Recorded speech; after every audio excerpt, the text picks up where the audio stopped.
There's this idea that the government will wrap its arms around us, it'll mollycoddle us, it will stop misbehaving businesses from selling products that we want, but which are bad for us, and it will allow us to blame them for the choices that we don't make. And of course, there's the appeal of banning stuff that you don't like. If you don't like to see morbidly obese people walking around the streets, then why not ban junk food? If you don't like to see people smoking, why not ban cigarettes? If you don't like loud music, why not insist that the government and councils ban that as well?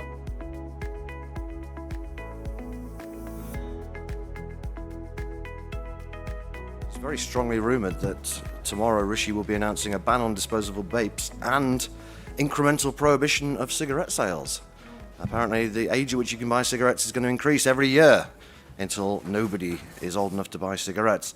There's other nanny state issues afoot, not least in the area of gambling, which I imagine Philip will be touching on. Let me introduce this fabulous panel. I have over here Emma McClarkin, who is the Chief Exec of the British Beer and Pub Association. We have Philip Davies MP for Shipley, Annabel Denham, who is the Deputy Comment Editor at the Telegraph, and Khurram Jowiya, who is from JTI, Japan Tobacco. So we've got various different targets of the nanny state, I think, in front of us. If we could start off with opening remarks from Emma, please, that would be great. Well, good morning, everyone. And you survived conference this far, so well done for being with us this morning. Now, there are so many ways in which the state intervenes in our citizens' lives and in the way that we conduct our businesses, from regulations, obligations, banning, restricting, guiding, and all of these things make it harder to do business, make it harder for us to innovate, and it make it harder for consumers to get to the products that they want and they need. And the cost of doing business in this country is undisputably incredibly high. And if we want to encourage people to bring business here, do business in the UK, have an active market, it is extremely important that we are targeting the taxes that are crippling our businesses. And this is way before you get to those that are very, very specific to other sectors, like my own, that come under extra scrutiny, be it in terms of beer duty that's added on top, licensing restrictions, marketing restrictions, everything that makes it more difficult for us to do business in the beer and the pub sector. And this is something that we need to take as a priority, because post the pandemic, we need to be productive, we want to deliver growth, and we need to be supportive of businesses that provide a service to their consumers. Now, our consumers are very, very specific. I hope many of you are big fans of the Great British Pub and, of course, our Great British Brewers. We provide a very special place in communities up and down the country where they can come together. I very, very strongly believe we have a role in health and well-being, and people that come to the pub sometimes can only have the only conversation that they'll have that day. It staves off loneliness. It provides a warm place, particularly for the elderly, to come, to connect. And we know that it actually helps our health and mental well-being particularly. We've just written a report about the social value that we bring to our communities, and it is something that is very precious. We need to protect it. But these are narrow margin profit businesses that are on the brink. And as we know through the pandemic, where we all lived under big restrictions, it was incredibly difficult for them to see a future. And so that sort of stands at risk. Now, when we come to our brewers, it's one of the highest tax sectors in the country, if not the most highest tax sector in the country. We pay 12 times more beer duty than they do in Germany and in Spain. And when you're looking at how we can support very positive moves that we also are doing in terms of developing the low and no product market, all the fantastic beers that are non-alcoholic out there, we need to be incentivized to be innovating, to providing for this. And as a demographic and as a nation and the younger generation that's coming through, we are drinking less. It's a fact. And so we need to be able to continue investing, innovating, and providing these low and no products so we can encourage that drinking in moderation. And that's, of course, what you get in your local pub. You get the environment where you can drink in moderation, where we are legally obliged to be making sure that you are imbibing responsibly. And we take that incredibly seriously. But this is something that we need to help get the state out of the way so that we can develop, we can grow, we can keep providing and supporting our local communities. We've got over 936,000 jobs, and there is so much that we could do, but we need to be knowing that we have a stable environment for our businesses to operate in. And with lots of taxations always going up and rather than down, this is something that's going to make it incredibly difficult to make sure that we have sustainable growth for the future. And that is something that's really important to consumers, to voters, but it's very important to communities up and down this country. Thank you very much. Philip, can I turn to you? Yes, and thank you for inviting me along. The nanny state debate, to me, epitomises the difference between conservatism and socialism, or what conservatism should be and what socialism should be. It's about the fact that as conservatives, we should believe that people make better decisions for themselves, their families and their communities than the state makes for them, and that we should allow people to make their own decisions and live their own lives without the state making all of those decisions for them. Unfortunately, we appear to be losing that battle, not just in the country, but it seems at times also within the Conservative Party, to be perfectly honest. I don't think I was elected to Parliament in order to ban everybody else from doing all the things that I don't happen to like personally. It seems most of my colleagues in Parliament think that they were elected to Parliament to do nothing else than to ban everybody else from doing all the things that they don't happen to like. And look, we've when Chris mentioned some of the things the Prime Minister might announce in his speech tomorrow, which I sincerely hope he doesn't. But when we've got our own government who wants to tell retailers which shelves they can put certain products on, or wanted to decide whether companies can offer special offers on products that the Department of Health consider to be unhealthy. We know we're in a big problem when we've got a Conservative government doing those things. I mean, Lord knows what a Labour government would do if they got in. And of course, we had the terrible issue over COVID, which was like the nanny state utopia for socialists, where literally the state decided it should run every aspect of everybody's lives, telling people whether they could go and visit their grandparents, grandchildren, how many people they were allowed to do anything within a group, what time the curfew should be. I mean, it was like an episode of The Prisoner, to be perfectly honest, run riot. And it seemed, to my mind, when I was voted against all these restrictions and lockdowns and all the rest of it, most of my constituents were emailing me to say how irresponsible I was being. Not how, thank you for defending our freedoms, but how irresponsible I was being to allowing so many people to die unnecessarily. So, those of us who want to protect people's freedoms can only do so if the public want to be free. To be perfectly honest, we can't do it if they don't want to be free. They've got to stand up for themselves a bit in this debate too, and unfortunately they don't. And look, whenever anything happens, the first thing that the public often say is, what's the government going to do about it? Whenever anything happens in Parliament, the first thing an MP will say is, what's the government going to do about it? I mean, I long for the day when a minister will stand up at the dispatch box and say, well, we're doing absolutely nothing about it because it's nothing to do with us. It's for people to sort out for themselves. I long for the day when a minister will stand up and say that, but no, they never do. They have to emphasise how all-powerful they are and how that they can control every aspect of everybody's lives. And we should worry about it. And the one I'm most worried about at the moment is in the field of gambling, as Chris alluded to, where we've got the government and the Gambling Commission between them, in effect saying that the state, the regulator, and the operators are going to decide for you how much you can afford to spend on your betting. And you're going to have no say in that decision whatsoever. They're going to say, actually, we've decided that this is how much you can afford to spend on betting, and if you don't like it, well, tough. We'll stop you. How on earth can we get into a situation where we're not even allowed to decide how to spend our own money? But that's what we are sleepwalking into as a country, and everybody seems to be very relaxed about all these things, and people should be absolutely fuming about it, because it might start with gambling, and maybe people here, they may gamble, they may not, and think, well, I don't really care, I don't gamble. But once you've got that foothold into people's lives, where's that going to end? Whenever you want to spend anything on anything, are the state going to say, well, you're going to have to tell us if you can afford it or not, and we're going to decide whether you can or can't? What kind of a country is that, where we can't even decide how to spend our own money? Margaret Thatcher said in 1999, Few things are more difficult than to inject a sense of personal responsibility in those peoples where the all-pervasive, all-providing, all-controlling state has all but obliterated such qualities. She said that in 1999. Lord knows what she'd think if she was alive today and what's going on today. But, you know, we've got politicians who have handed powers over to unelected regulators. You know, the Gambling Commission, for example, is in effect an anti-gambling campaign group masquerading as a regulator. And we're just allowing them to do all of these things without any comeback at all, without any challenge even at all. We can't allow this to happen. We've got to stand up for our freedoms. Everyone here, we've got to stand up for our freedoms. Don't leave it to somebody else.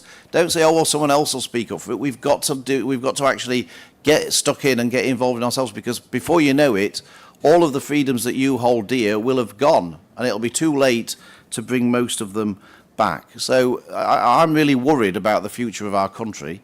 I'm worried about the trajectory of all of these things. And I think we should remember the words of my good friend Jacob Rees-Mogg, who said, I'm all for nannies, but not the nanny state. Thank you very much. Khurram, can I turn to you? Sure thing. Good morning, everyone. Before I go into more detail, I would like to start telling you a little bit about JTI and why this panel on consumer choice is so important to us. JTI is part of the Japan Tobacco Group of companies, and we are a leading international tobacco and reduced risk products manufacturer. We have a long-standing presence in the UK. In fact, we are the #1 tobacco manufacturer here, and we are the first manufacturer to offer 3 types of smoking alternative products to consumers in the UK, being our Logic vapes, heat tobacco products under our Plume brand, and Nordic Spirit, our nicotine pouch brand, which our chair is brandishing right there. Now, this panel on consumer choice is very close to the core values of JTI, because we believe in freedom of choice.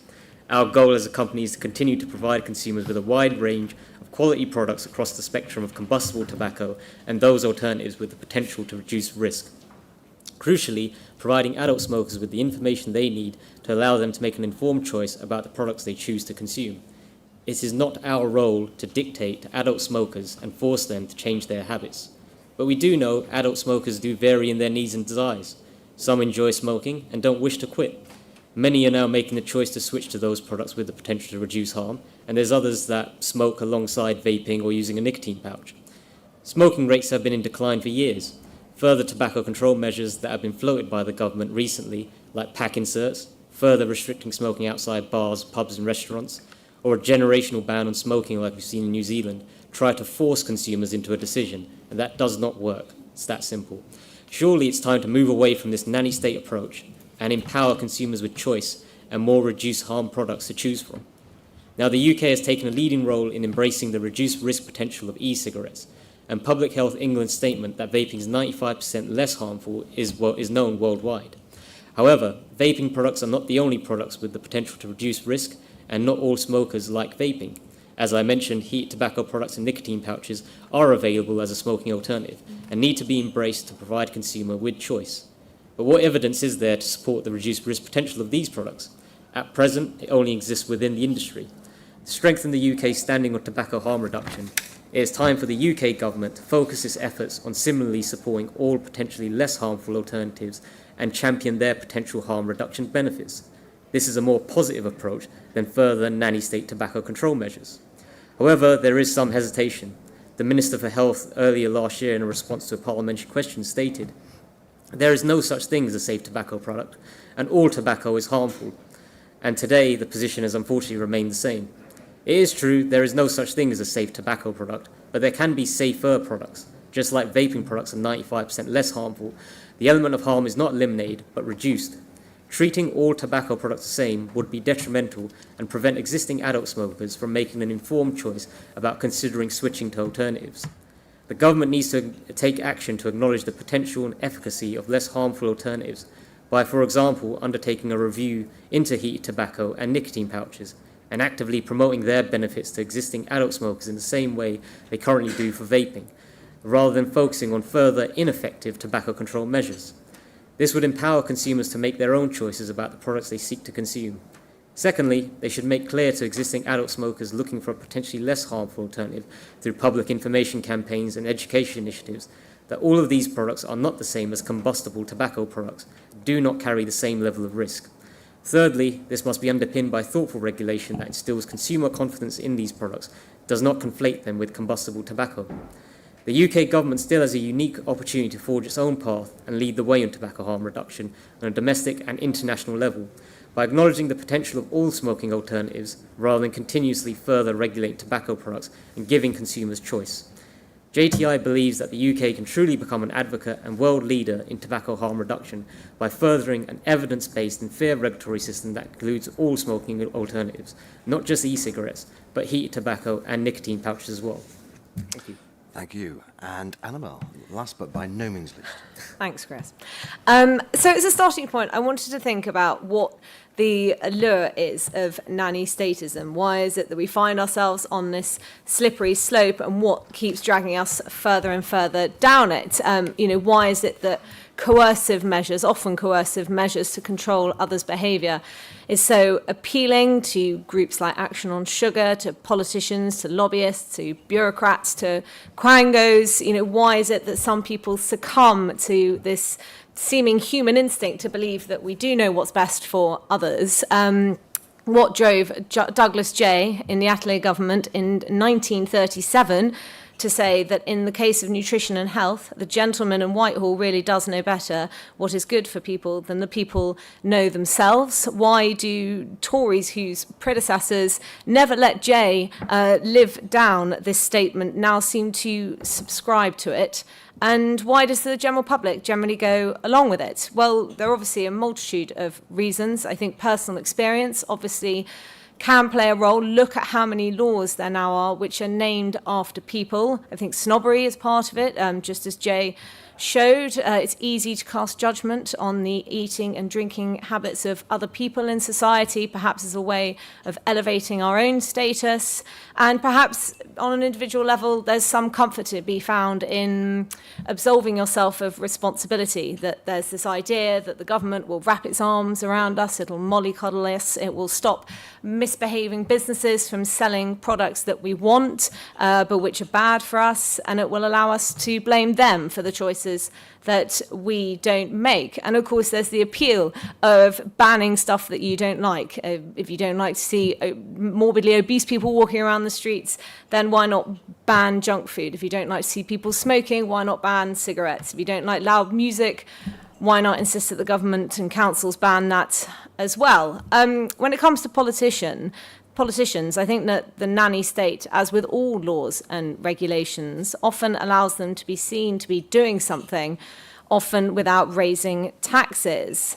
And the appeal of this kind of thing has increased as budgetary constraints have become tighter with the explosion of benefits and pensions and NHS costs. And when they do raise taxes, they're able to cloak it in the language of public health, that excessive drinking and eating and smoking are bad for us. And of course, they're right, though you have to ask how many people in Britain today would dispute the idea that a diet of chips and beers is unhealthy, or that smoking several packets of cigarettes a day is bad for us. And yet lots of people will still do it. And this is the wonderful complexity of the human condition. We do things that we know are wrong or risky. We make trade-offs, and that's ultimately, as Philip has underscored, a decision that we ought to be free to make. But nonetheless, we are in a situation where successive governments have given us bans, endless bans seemingly, and are planning many more. So you have the ban on so-called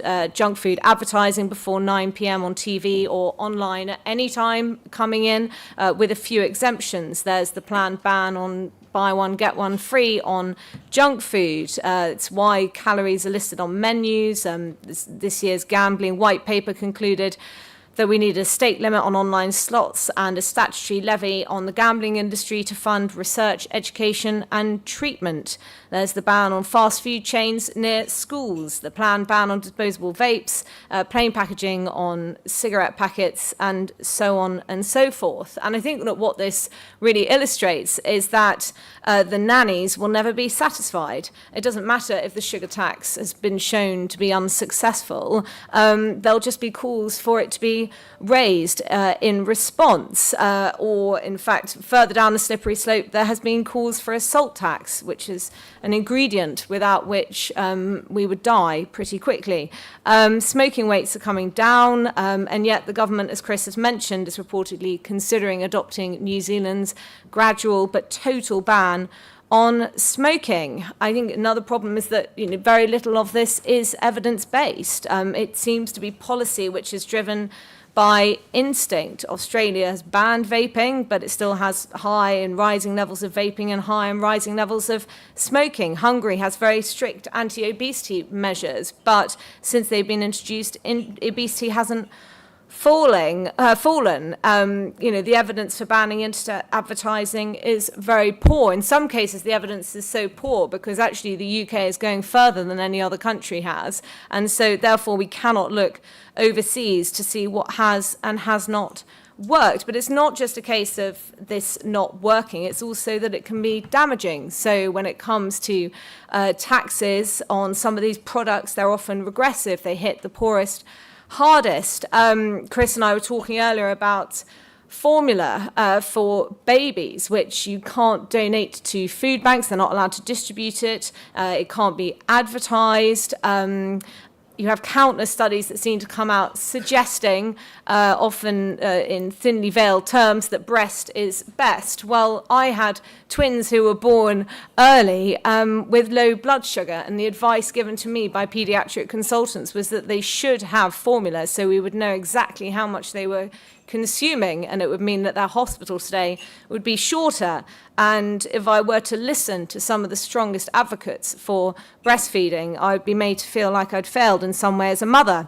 Of course, another problem is that all regulation comes at a cost to businesses. So while it may not come at a cost to the public purse, it will come at a cost in the end to us all, either through lower wages for workers or higher prices for consumers. Philip spoke about how this is about conservatism, it's about freedom versus socialism.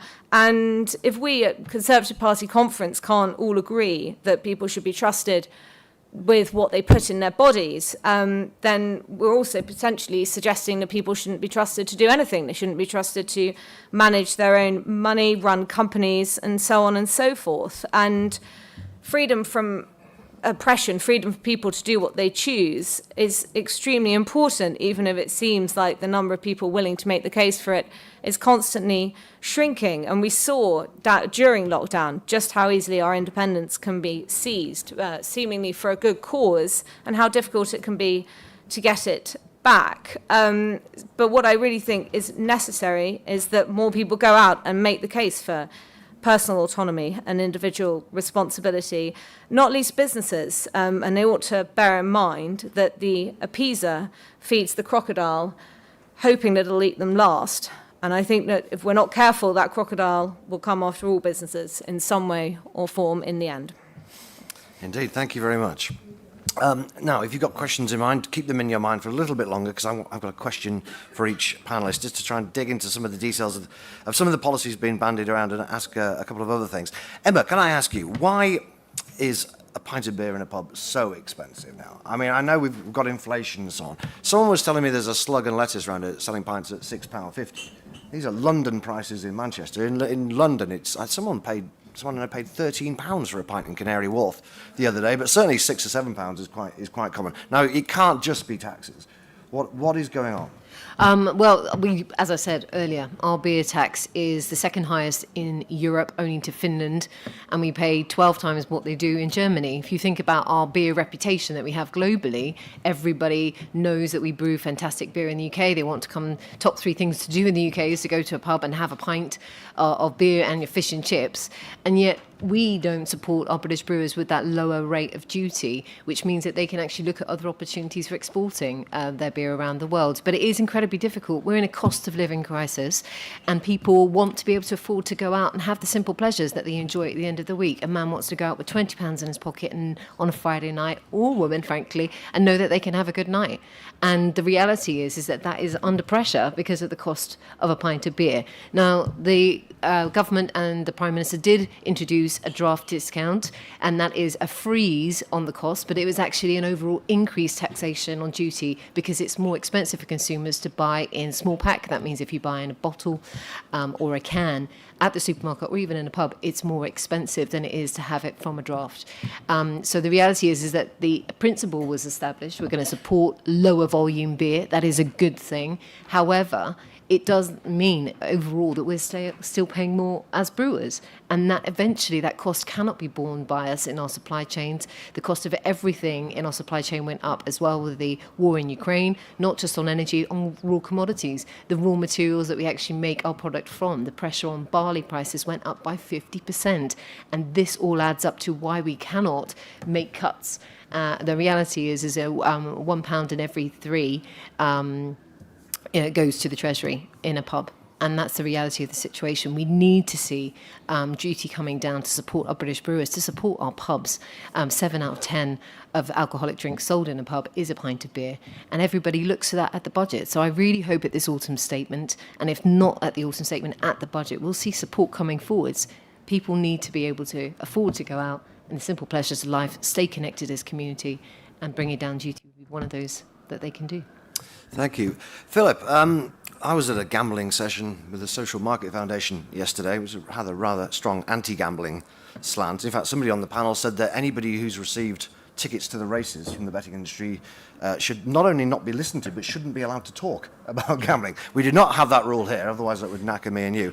But one of the things that came up was, and maybe some other people, I don't know, but certainly me and you, one of the things that they're very keen on is these affordability checks, which I can see. I mean, the basic idea, in case you don't know, folks, is that if you spend or lose, as they would say it, a certain amount of money in a certain amount of time, the gambling company will check up on you and make sure you can afford it. And I suppose in principle, some people would think, well, that's a reasonable idea. It seems to me to fall down on the practicalities. How actually can you have reasonably frictionless checks on people's spend? Well, you can't. I mean, look, if I knew every single bit about your income and outgoings, I still couldn't decide how much you can afford to spend on gambling. At the end of the day, that there has to be a level of personal responsibility and a personal decision-making. We can't have a situation where either the government, the regulator, or the industry literally decides for every one of 60 million people in the country, I'm going to decide for each one of those people how much they can afford to spend on gambling. I mean, it's a nonsense. It's impossible to do. And of course, the only way you can even make an attempt to do it is by very, detailed checks on people's income and their bank statements and their pay slips and their savings books and all sorts of things. I mean, who on earth wants to hand over all of that information to either a bookmaker or a regulator? I certainly don't. In terms of mind their own business, to be perfectly honest. And so, and the levels at which they're wanting to do these checks are ridiculously low. I mean, at the highest level of a check is, I think you lose £2,000 over 90 days, you'd have to have a check. That's the highest. I mean, some of the checks are lower than that. Well, I mean, we've got a situation I'm a big horse racing fan. We've got a situation where we've got owners like Ollie Harris. Ollie Harris probably spends about £1 million a year buying horses, none of which is subject to an affordability check, I might add. He then spends about £250,000 a year on training fees, none of which are subject to a affordability check. And yet, if he spends £2,000 betting on those horses over 90 days, he's going to have to provide some information to prove he can afford to do it. I mean, what on earth is all that about? I mean, it's an absolute nonsense, isn't it? I just don't even understand how anybody with a half a brain can even think that this is a good idea. But here we are. Somebody's not just proposing it. This is happening. And if you can't show that you can afford this to the satisfaction of your bookmaker and or the regulator, then I'm afraid you're going to be stopped from betting. It might be giving you a huge amount of pleasure. You might be a professional punter, but you just have a little bit of a bad run. and you lose £2,000 over 90 days. Everyone who's serious about their betting knows that you have good runs and bad runs. You have a bad run, you haven't got a steady job, you haven't got a pay slip or anything to justify it, so you're going to be stopped. You're going to be stopped from earning your living because some idiot regulator in the government have decided that, oh, well, we don't think that, we're not sure you can afford this. I mean, God help us, literally God help us. I mean, I suspect if it ever went on to, buying shoes or something, Esther, my wife, she'd be up in arms about it, I think, at that point, about whether she could afford to buy a pair of shoes or a new coat or whatever, But this is what's coming down the line. If it starts with gambling, but where does it end? The logical conclusion to this is that whenever you go and buy anything, somebody somewhere is going to check, can you afford to do this? This will be the FCA will be all over this like a rash. They'll love all this, won't they? So, I just don't. It doesn't work in practice. And in principle, it absolutely stinks. It stinks to high heaven, to be perfectly honest. And everybody should be trying to stop the government and the regulator introducing affordability checks and saying, look, I should actually have some say over how I spend my money. I mean, is that such an unreasonable thing? That you should have some say. You're not borrowing money to do this, by the way. This isn't, you're not taking out a mortgage here, or you're not taking out a loan for a car or something like that. This is your money. You've earned it, you've paid tax, and it's now yours, or you'd like to think it was.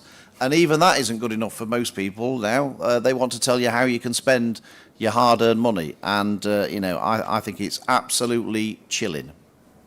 Thank you. Khurram, so Philip says, where does it end? Apparently it ends with total prohibition in some wacky New Zealand incremental way. So the policy in this instance is, and hasn't even been implemented in New Zealand yet, but the idea is that the age at which you can buy cigarettes goes up every year. So if you're born before or after 2005 or something like this, you can never quite catch up. You'll never be able to buy cigarettes. So initially, picture this, group of first-year students. Some of them are 19, they can buy cigarettes, the 18-year-olds can't. And skip forward a few years, the 26-year-olds can buy cigarettes, the 25-year-olds can't. I don't think this is going to work somehow. Can you see any flaws in this policy? Yeah, some, yeah. I mean, we're all quite quick to, the New Zealand model, but when South Africa, during COVID, they did ban sales of cigarettes. And what happened? 95% were just bought illicit. Now, right now in this country, 1 in 3 smokers buy illicit tobacco, just for a number of reasons anyway. That's cost the government nearly 51 billion since the turn of the century. So it's a lot of revenue. This is unpractical, as you said, with the sort of the age as well, in terms of the age checks that are going to be required for retailers to do, and be very good at mathematics, better than me for sure, to work out the ages of people.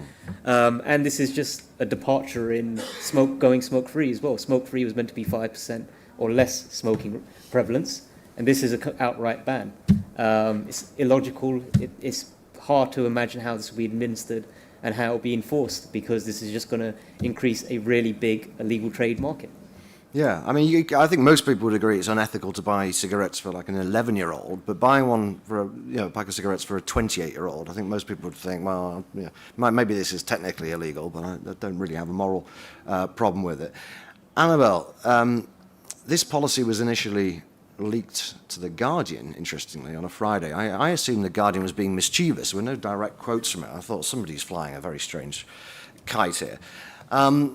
Philip says, imagine how much worse things would be if Labour were in charge. But actually, when you look back on Labour's record, we had the smoking ban, some little restrictions around junk food advertising to children on TV.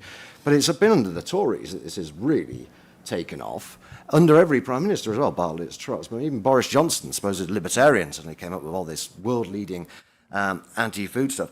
If Rishi does announce, if it's not just a rumour, and actually it is now a thing that the Conservatives are going to totally prohibit cigarettes within the next 90 years, what is the point of the Conservatives?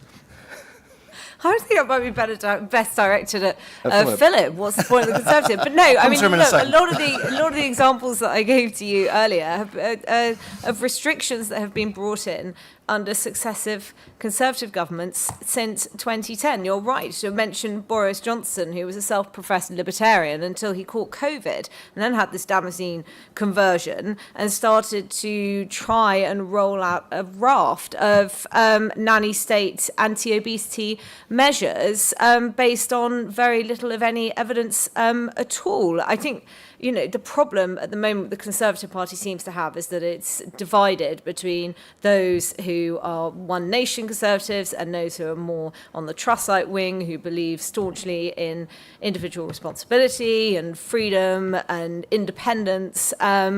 And it's very difficult to see how those two groups are going to come back together. And I think when you come into election season, the temptation to bring in feel-good policies, such as, even a ban on smoking. I think if you went out and polled people in the street, they'd broadly be in favour of this. Smoking is bad for you, ergo the government ought to ban it, without considering necessarily that it would lead to a massive black market in cigarettes and that prohibition never works. And so I think if anything, we're going to see more of these policies as we come up to the next general election, because unfortunately it's very easy to do. Look at how many statutory instruments are brought in every year. Look at how politicians seem to find success by the number of laws and regulations that they're able to bring in. The temptation to always be seen to be doing something. And like I mentioned briefly earlier, the benefits of these sorts of measures are often obvious, but the costs are largely hidden. So just to divert slightly away from nanny statism and towards employment regulation, well, there was an IEA book that came out in around 2017 that suggested that the cost of labour market regulation to businesses was around £15 billion a year, and the number of people who have things like HR and industrial relations in their job title was well into the hundreds of thousands. And all of this is driving up costs for businesses, which are going to be passed on in some ways, because we know that regulations, or the cost of regulations and taxes, are not borne by companies themselves, which are just structures. They're faced by workers who are going to have lower pay, or they're faced by consumers who are going to find that products are more expensive on the shelves. But these things take a while to trickle through. And so in the very, very short term, the temptation is for politicians to bring them in and try and get some votes that way. OK, I'll go to questions in 1 second. I should first just give Philip a chance to defend his party, which I'm sure he's keen to do. Well, I don't agree with Annabel that there's two choices in the Conservative Party, and that's being a One Nation Tory or a Trussite. I don't consider myself to be either, Annabel, to be perfectly honest. Third way, there's a third, exactly. There must be a third way. Look, I think people use Tony Blair. I mean, Tony Blair introduced the Gambling Act in 2005, which was very, very liberal. I don't think I would sort of have Tony Blair as a typical socialist, to be perfectly honest. I don't think he necessarily represents what the Labour Party is like in Parliament today. I mean, in many respects. I've said in the House of Commons tea room a few times that the most Conservative Prime Minister that I've been in Parliament for is Tony Blair. So I'm not sure I would use him as the gold standard for socialism. Look, everything's relative, and I think if anybody thinks that a Labour government would not be worse than this Conservative government on nanny statism, is in for a massive shock potentially after the next election. And I suspect if you were to speak to anybody in the gambling industry or the gambling sector, or people who enjoy a bet or whatever, and say to them, do you want all of these rules around gambling to be decided by this government or a future Labour government? I'm pretty sure they would all say, I'd sooner this government decide them than the next Labour government. So everything is relative. And look, we know what socialists want to do. The only hope for the public is with a Conservative government. It might not be perfect. It very often isn't, and I often vote against it myself. But look, it's certainly better than the alternative. And the only hope for ever getting the types of things that I believe in introduced in this country is through a Conservative government. It is not going to happen through any other alternative government. There we go. Better the devil you know. Potentially good slogan for the next general election. Right, who's got a question? We're crap and they're crapper. Yeah. If you could, we'll go here because we've got a microphone there. If you could just give us your name, what you ask the question. On? Yeah, it's on, yeah. Yeah. Victoria Morgan from the British Horse Racing Authority. So I've got a question for Philip around the gambling. Do you think that the argument's kind of been lost within the Conservative Party around sort of what's been proposed for gambling? And do you think there's any way that the government might sort of reverse ferret on some of their proposals? Look, the thing is with politicians, you've got to always remember, politicians don't make logical decisions or ideological decisions. They make political decisions. And the thing is that when you ask a politician to do something, vote for something, speak up for something or whatever, the first question the politician says, well, what's in it for me? Well, you know, why should I do this? And, you know, to be perfectly honest, if you were to say to most politicians, you know, do you think that you're going to get a net benefit or a net loss out of speaking up in favour of gambling? Most of them will say, actually, do you know what? I think I've seen all those custard pies that get thrown at Philip Davies. I don't think I'm going to go there. I'm just going to sit it out. So they take the path of least resistance because they don't really see that it's going to do them any favours by saying something unpopular or what they perceive to be unpopular. So that's the. So you've got to try and redesign the argument to a certain extent. People are much more likely to speak up for horse racing than they are for gambling. I think that's certainly true, and I think that, you know, the horse racing industry needs to be much more vocal about how damaging this is going to be for the racing industry. If ultimately, the gambling industry hands over about £350 million a year to the racing industry in one form or another. Prize money, I think, in the UK is about 200 million or 200 odd million. So bookmakers and punters are handing over far more than total prize money levels in the UK. So I think the racing industry needs to sort of to get behind the punters a bit more. And the industry itself needs to be a bit braver in sticking up for its punters, its customers. At the end of the day, they need to speak up for their customers. And I'm not entirely sure that the racing industry is bold enough to speak up for gambling. It always seems slightly, ashamed of the fact that all of our money comes from gambling and all the rest of it. It should be a bit more proud of the fact that, horse racing isn't much of a sport without betting, frankly. If people didn't have a bet on anything, nobody would really be watching it, would they? That's what makes horse racing, people having a bet. And horse racing should be a bit prouder of that. And the industry needs to be a bit bolder at speaking up for its customers and not be cowed, as it often is, by the regulator, thinking if we speak up about, these things, if we speak up for the punter, the Gambling Commission's going to come and double our fine next time. So I don't think we'll bother. But at the end of the day, if you just sit back and accept these things, it's going to happen. There's only one way of trying to stop it, and that's by fighting back and making life as uncomfortable for the regulator and the government to do these things. Whilst everyone just sits back and rolls over, the government and the regulator will keep coming back and doing it because it's easy for them. Make it harder for them. Make it uncomfortable for them. Go and have a debate on the Today programme with them. Even better, do it on GB News. But have a debate with them and make life uncomfortable. And that's the only way, ultimately, to stop them when you make it as difficult as possible for them. Thank you. Lady down here, please. Just before we come to you. Am I right in thinking that the Gambling Commission keeps the money it gets from fines? That it supplements its income with... Well, it hands out the money in sort of research, education and treatment program. It gets these money in huge fines, and then it hands out the money in these things. Somebody ought to ask a question. I may do it when Parliament resumes, because the Chief Executive of the Gambling Commission came from Swansea University. Obviously, he knows a lot about gambling, and the DVLA. I mean, he was well qualified. He knows absolutely sod all about gambling. That's basically his qualification for running the Gambling Commission. And I'm going to ask how much of this money that gets levied in fines has ended up back at Swansea University, because I suspect quite a lot of it has. And that's another way of making life uncomfortable for the Chief Executive of the Gambling Commission when you start rumbling what is going on. Madam. Christine Smith from Yorkshire Delegate. I attended the gambling meeting yesterday and I lost the will to live. A less humorless panel you could never, ever hope to meet. And the Conservative MP, Richard Graham, said, I'm not against gambling, but... And I realised then he came from Gloucester and probably never knew what... So I asked one or two people there, have you ever betted? Oh, no, certainly not.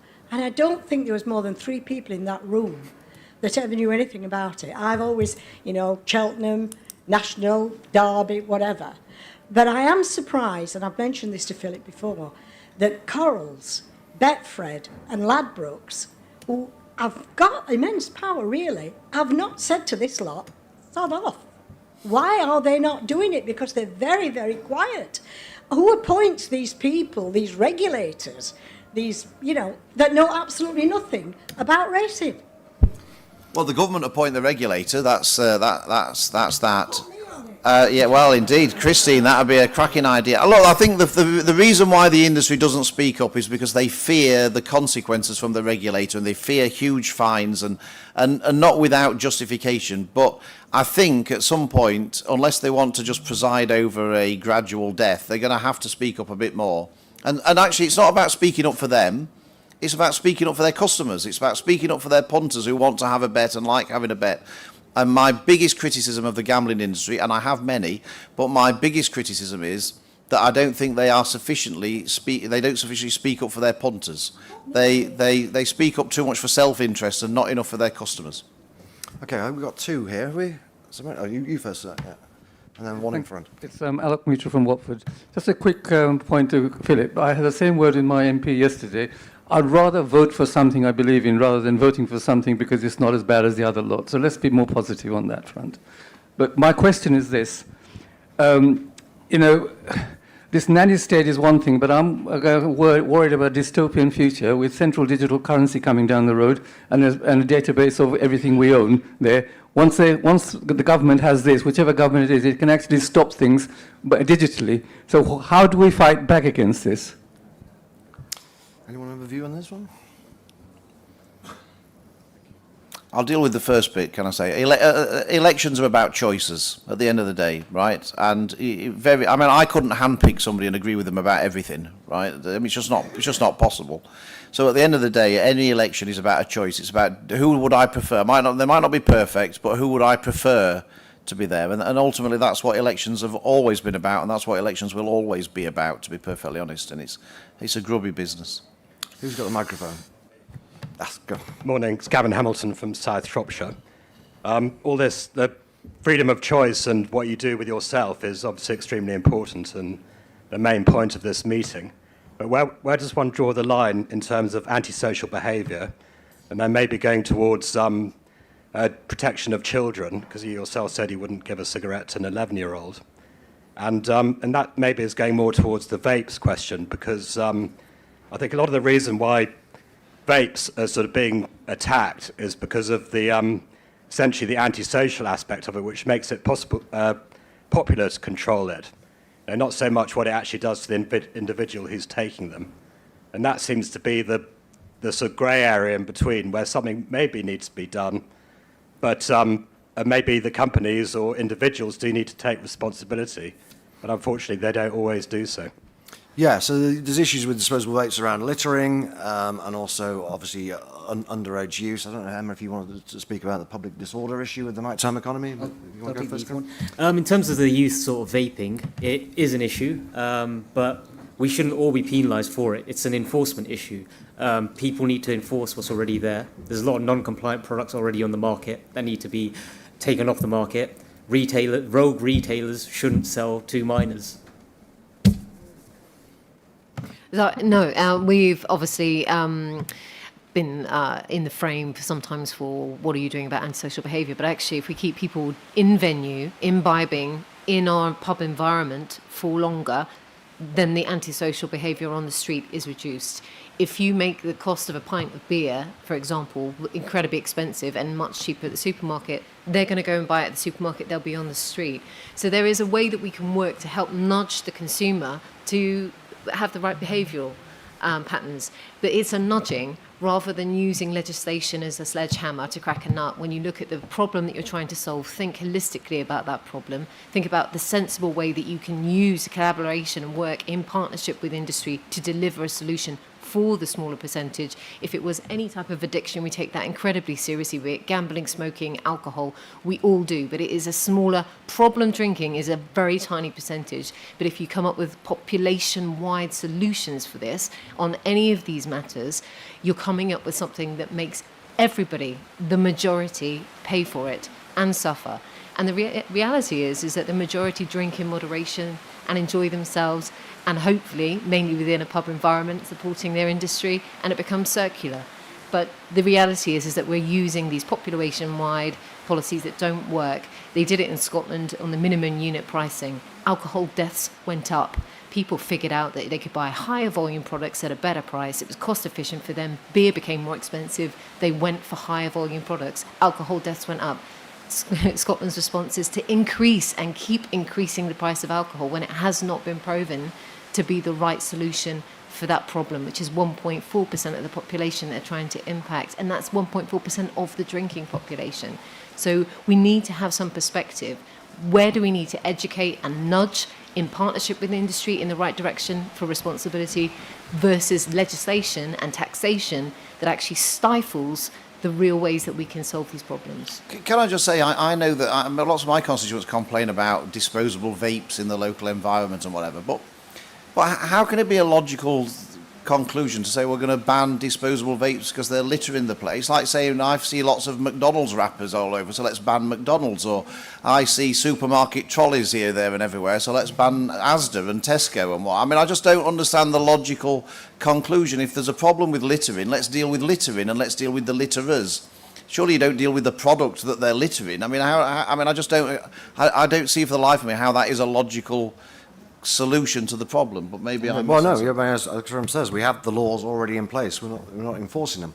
Annabel? Yes, I was just going to come back on the central bank digital currencies concern, which I share, but unfortunately have quite a defeatist view on, which is that they're an inevitability. It's a terrifying prospect given that the Bank of England has proven itself to be completely incompetent over the last few years, and the challenge will be to ensure that it isn't, to my mind at least, abused. I suspect that in time we'll get to a point where welfare benefits are issued through some kind of central bank digital currency, and the temptation for policymakers will be to limit and control how that welfare is spent, and that's exactly the kind of thing that we ought to be prepared for and armed with the arguments to push back against. And when it comes to antisocial behaviour, just to reiterate what other panellists have said, which is it's a question of enforcement, of ensuring that retailers are not dishing out disposable vapes or vapes to people who are underage. It's about ensuring that the laws we already have are being adhered to, rather than there being quite an obvious failure of policing, and the response to that just being to introduce more laws, more regulations, which are going to affect in some way the majority, just because we can't, the minority are not throwing things away as they ought to. Has anyone got the microphone? Would anyone like the microphone? You've got it. Yes. No. If it's on? Yes, it is. David Gray, I'm from Gloucestershire. I live in a small, very small town in a rural county, and it can feel like rural communities are under attack because we've banned hunting. We're about to ban dried wood burners, even after we ban kiln dried wood burners. We're crushing our rural pubs, which have been the centre of our communities, which effectively is banning socialising. Why don't we start banning a few urban things, like banning new legislation, banning immigration lawyers, or banning socialism, for example? And so my real point here goes to what Philip said about the dangers where you get a majority of people imposing restrictions on minorities. And personally, I think you should need a supermajority of 90% or something to ban anyone, to make it illegal for people to impose restrictions on other people's behaviour. Because otherwise this is, and I think several people have mentioned it, it's a very slippy slope that we're on here, because 55% of people can impose restrictions on 45% of people, and that is not where we need to go as a civilization. The tyranny of the majority. Only about 13% of the population smoke now. The very clever thing about the New Zealand approach is the smokers that it's going to be affecting, some of them haven't even been born yet. Or their children, they don't have any vote at all. Any comment on that? Should we go to another one? So. Michael Bracken from Beaconsfield. Chris, you came up with the term apprentice adulthood in some of the proposals around gambling. I mean, do you think this is seriously in prospect, that we're going to be treating different groups of adults differently if they're a bit younger? Well, there is this growing idea about the brain not fully developing until you're 25. And now you're getting these, in my opinion, quite shocking stories from Scotland, where this is now part of the judicial system. And you're getting people who have committed quite horrendous crimes getting off with a relative slap of the wrist because they're under the age of 25. Well, a huge number of criminals are under the age of 25. There's a prime age for being a criminal. Maybe that's because their brains haven't been fully formed, quite possibly. But does that mean they should be getting half the sentence as everybody else? So, yeah, there is this idea that actually adulthood should be stretched out a little bit more, in the case of this smoking thing, by every year indefinitely. But at the same time, you've got various politicians want to have votes at 16. Usually the same ones. Usually the same politicians. Politicians sometimes who would benefit from having voters whose brains are not fully formed. Down here. Hello, I'm Oliver Cox, Whitney, West Oxfordshire. My question to the panel is this. Undoubtedly, since the COVID lockdowns, there's now inspiration across local governments, regulators. Oh, what can we ban now? How can we make this ramp it up? And undoubtedly, we seem to be on a defeatist path towards a nanny state. So what more do we need to do? Is it go after the regulators to make sure that we're not having a left-wing ideology saying you can't bet more than £20 on Tottenham Hotspur winning the title, or regulators going, oh, we'll have less sugar on dairy milk products, or you can't drive up a street. So is this, we need to rein in the government power over this and maybe need Parliament to take control on that as a consensus, or is this more about we need to rein in the regulators to put a stop to this and allow consumer-free choice? Thank you. If you're going to bet on Spurs winning the title, perhaps the government should step in to protect yourself from yourself. But, anybody got a comment on that?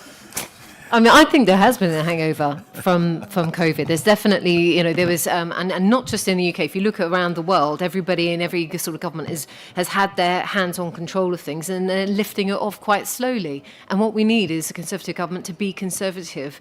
We need them to bring that common sense approach. We need them to support business. This business needs to recover our economy. We won't be able to do anything to help anybody if we do not have a strong economy. And so that's what we need them to do. We need them to relent the hands and take them back off, allow us to recover our economy, look at where the problems really lie, because there are really big problems post-COVID, and we need to focus on those ones, but not these big ones that appear to be vote winners that actually are just press releases that cost us money. They cost us money as consumers, they cost us a lot of money as businesses, and will leave us poorer as a country, and I genuinely believe that. So can you be more conservative, please? Well, look, I wish we would. I think we've got to get angry about these things, and rather than just accepting it, to be perfectly honest. I mean, that's the problem, is we've just become accepting of these things, and as if that's just the way it is, and we've not got to accept that that's the way it is. And I mean, the COVID thing was the most chilling for me. It was really chilling how people would, in effect, hand over their freedoms without even a whimper. I found that particularly chilling. What I find equally chilling is I reckon if the same thing happened again, the next government would come along, and I reckon they'd do exactly the same thing, and I suspect the public would be equally accepting of it. This is the worrying thing to me, and that people have got to get angry about this and not be accepting of it. But I think we're a million miles away from that. And I mean, Emma's right. Politicians do it because they think it's popular, and actually, maybe it is. So at the end of the day, the public have got to stick up for themselves here and say, look, this isn't popular. We don't want you to do these things. We want to run our own lives. And if the public make that sound noisily enough, politicians will respond. But at the moment, the people who tend to be the loudest are the people who want to ban everything. And the silent majority, as usual, stay silent. Well, the solution to this, all of these problems, is for the silent majority to stop being silent.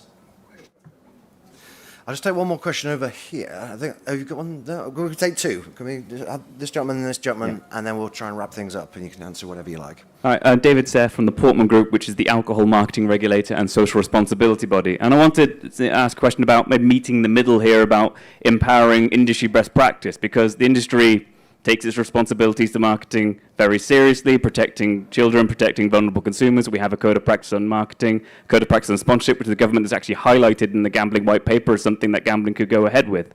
So is there more of the answer here in terms of their protection serious, but is there more we can do to be elevating and highlighting industry best practice here? Thank you. And final one, just down here. Thank you. Yeah, Chris Stewart from York. I suppose it's a question following up Philip's point about how do we wake up the silent majority, because I think it is still a majority that are on our side. And you've talked about gambling. One example I'd use, I work in financial services, and regulation is so vast. So you can, for example, donate £2,000 to bookmakers or spend or whatever it may be. You can't buy an investment trust that's been running for maybe 150 years until you've been sent a key investor document. Even after that point, you can't buy a lot of them unless you've been satisfied as a complex investor. Even after that point, you can't buy a lot of them unless you're a professional investor, and that's regulation that is effortlessly throughout the industry, and it's something that, from our clients' point of view, nobody has ever come to us and said, well, we think it's a good thing, but it's just effortlessly there. And of course, in financial services, what does compliance and regulation do? It makes everything far, far more expensive. So it's how can we wake up that silent majority? Okay, we're just running over time very slightly, so if you've got anything to say about either of those questions or anything else, please.